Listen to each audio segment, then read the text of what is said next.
This is The Tale of Peter Rabbit by Beatrix Potter.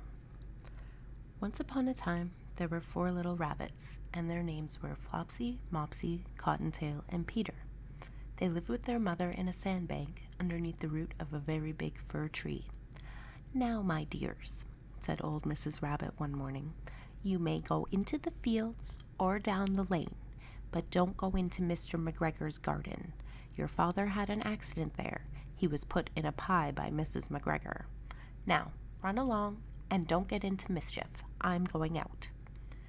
Then old Mrs. Rabbit took a basket and her umbrella and went through the wood to the baker's. She bought a loaf of brown bread and 5 currant buns.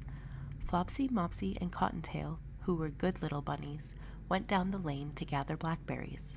But Peter, who was very naughty, ran straight away to Mr. McGregor's garden and squeezed under the gate. First he ate some lettuces and some French beans, and then he ate some radishes. And then, feeling rather sick, he went to look for some parsley. But round the end of a cucumber frame, whom should he meet but Mr. McGregor? Mr. McGregor was on his hands and knees planting out young cabbages, but he jumped up and ran after Peter, waving a rake and calling out, "Stop, thief!" Peter was most dreadfully frightened. He rushed all over the garden, for he'd forgotten the way back to the gate. He lost one of his shoes among the cabbages, and the other shoe amongst the potatoes.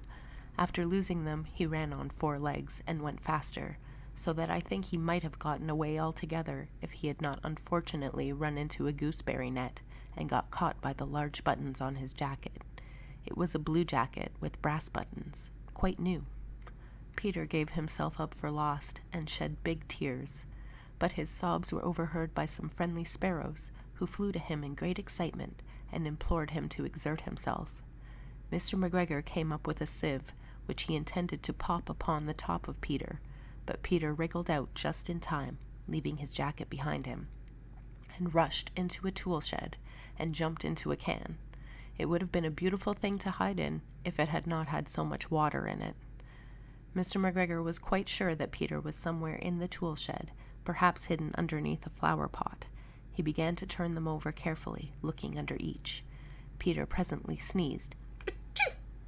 Mr. McGregor was after him in no time, and tried to put his foot down upon Peter, who jumped out of a window, upsetting 3 plants. The window was too small for Mr. McGregor, and he was tired of running after Peter. He went back to his work. Peter sat down to rest. He was out of breath and trembling with fright, and he had not the least idea which way to go. Also, he was very damp with sitting in that can. After a time, he began to wander about, going lippity-lippity, not very fast, and looking all around. He found a door in a wall, but it was locked, and there was no room for a fat little rabbit to squeeze underneath. An old mouse was running in and out over the stone doorstep, carrying peas and beans to her family in the wood. Peter asked her the way to the gate, but she had such a large pea in her mouth that she could not answer. She only shook her head at him. Peter began to cry. Then he tried to find his way straight across the garden, but he became more and more puzzled. Presently he came to a pond where Mr. McGregor filled his water cans. A white cat was staring at some goldfish. She sat very, very still, but now and then the tip of her tail twitched as if it were alive. Peter thought it best to go away without speaking to her.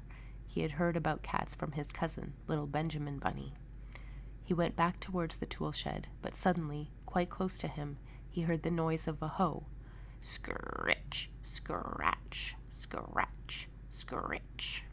Peter scuttered underneath the bushes, but presently, as nothing happened, he came out and climbed upon a wheelbarrow and peeped over. The first thing he saw was Mr. McGregor hoeing onions. His back was turned toward Peter, and beyond him was the gate. Peter got down very quietly off the wheelbarrow and started running as fast as he could go, along a straight walk behind some black currant bushes. Mr. McGregor caught sight of him at the corner, but Peter did not care. He slipped underneath the gate and was safe at last in the wood outside the garden. Mr. McGregor hung up the little jacket and the shoes for a scarecrow to frighten the blackbirds. Peter never stopped running or looked behind him until he got home to the big fir tree.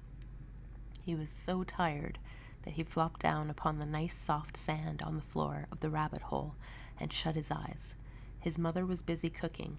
She wondered what he had done with his clothes. It was the second little jacket and pair of shoes that Peter had lost in a fortnight. I am so sorry to say that Peter was not very well during the evening. His mother put him to bed and made him some chamomile tea, and she gave a dose of it to Peter, 1 tablespoonful to be taken at bedtime. But Flopsy, Mopsy, and Cottontail had bread and milk and blackberries for supper. The end.